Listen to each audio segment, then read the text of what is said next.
Okay, so 64-bit mode doesn't really have segmentation, but it does support FS and GS. FS is kept pointing to the current task record, task structure, and the first address in the task structure is a self-addressed pointer. That we'll get into that in a second. Anyway, so a task record has stuff like there's one window per task, and these are the window dimensions and position.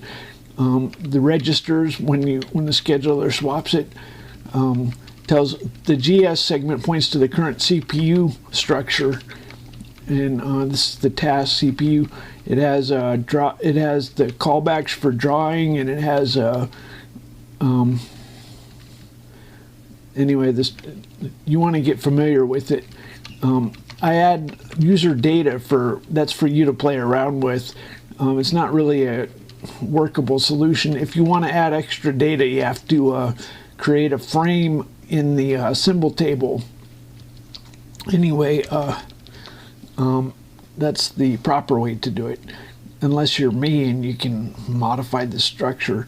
So if we say class rep D,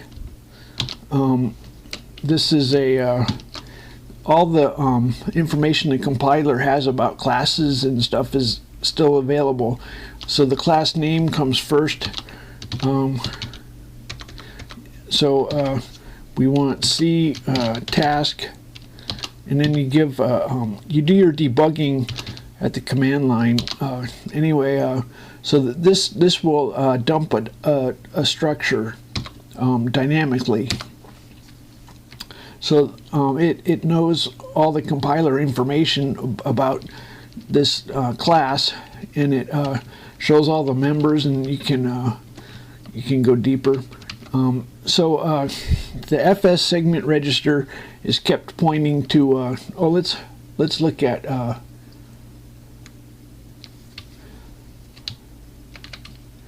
The first one is self-addressed. See, well, you can't really, you wouldn't know the difference. Anyway, so the FS segment register is kept pointing to the current task. The GS is kept pointing to the current CPU structure. If you want to see what a CPU structure looks like, it has a number, that's the number of the CPU, and it has the idle. You need that when you're scheduling. You monitor how much load it has. That's the complement of the CPU load. That's pretty much. It has a interrupt descriptor table, task register. It has a Seth task. Seth is the child of Adam, and there's one special task on each CPU that's the Seth task, and it needs an idle task too. Anyway, so where was I? So the FS and GS have to be changed with model specific register, and then it gets really tricky. Let's look at how we want to get the FSRIP. What it does is it this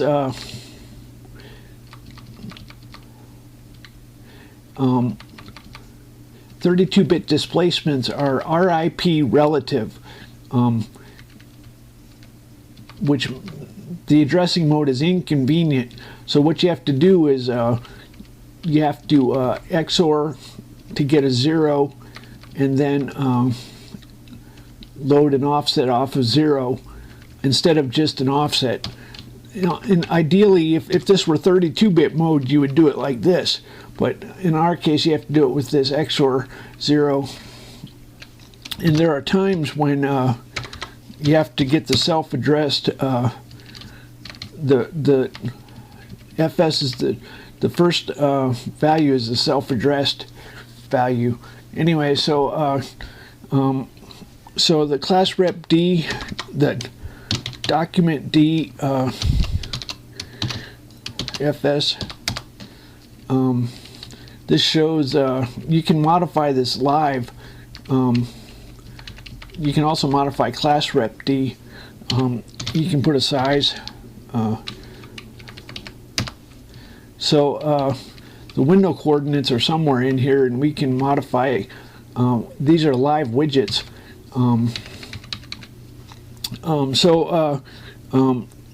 To show that it's live, let's go back to whoops.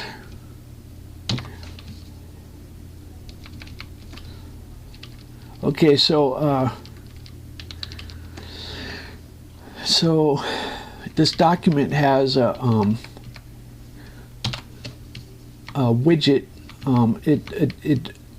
When it was created with a Control L will create a widget.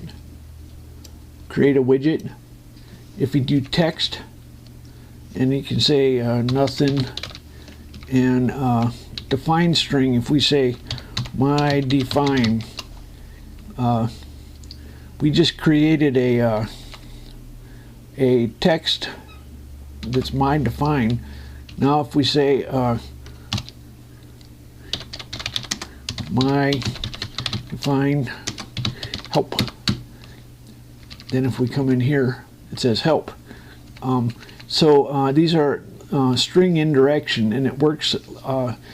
Lose those is for dynamic documents, not printing. I decided, unlike everybody else, I'm not doing a stream. There's not a standard in, not a standard out.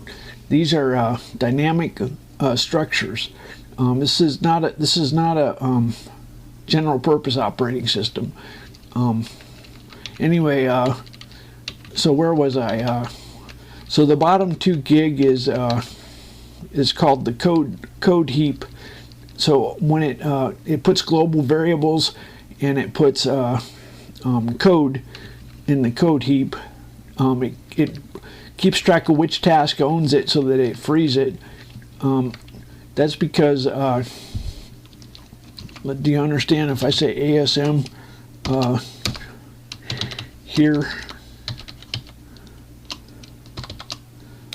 call, let's say DU8 testing, comma 0.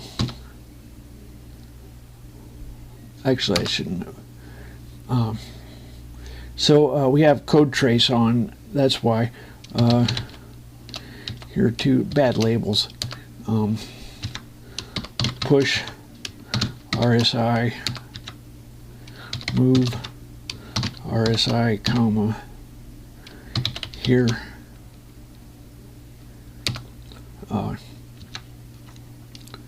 Call address, put string. That's an import. Look at the example code to learn these things. I don't have to. I should do ES. Okay, so I just made some code. Let's unassemble. Unassemble works with for functions. You put an ampersand. If it's a assembly, if it's a C function, you put an ampersand in front. Otherwise, you put just the assembly symbol. And for assembly, you can only have the symbol defined once. For C symbols, you can redefine them, and it overshadows. So let's see, we want unassemble here too. So when we unassembled here too, we have code trace still on. Code trace off. Now unassemble here too. Okay, so here's the push. Look at this. It loaded a 32-bit value. That's because it's in the code heap.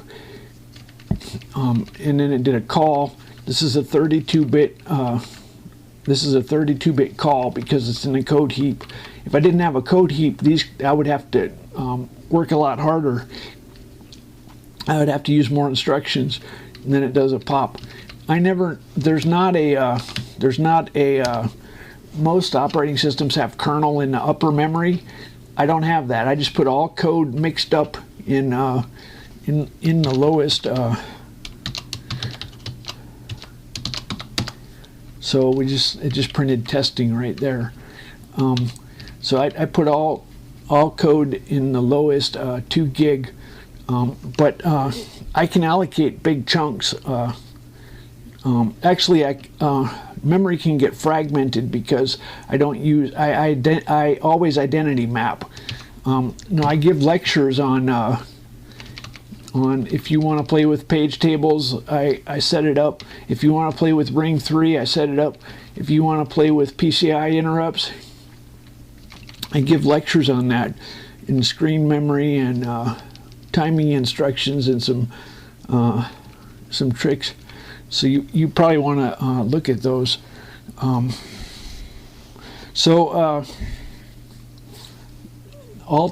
It's identity mapped, so all tasks on all cores have access to all memory at all times. There's some device memory in a gap.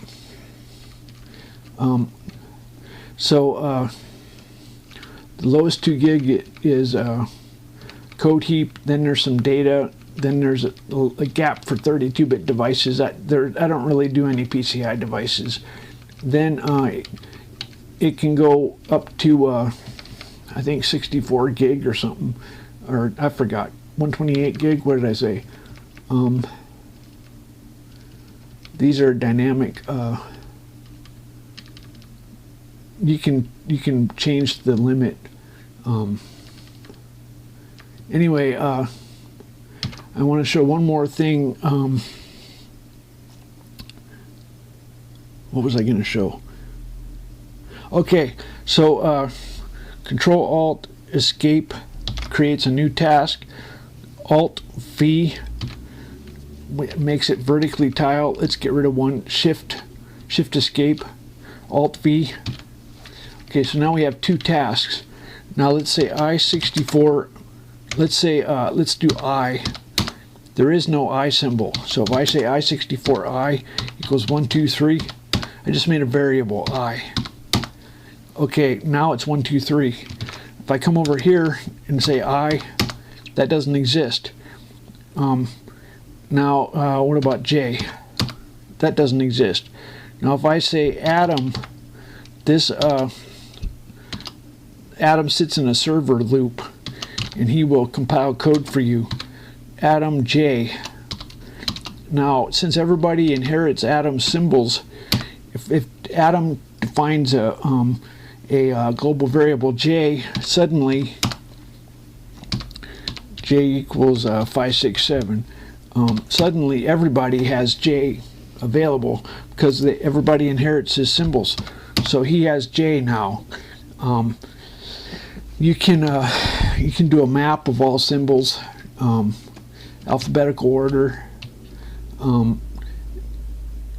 I keep everything. When I had a Commodore 64, that book told what everything did, and that's what my goal is.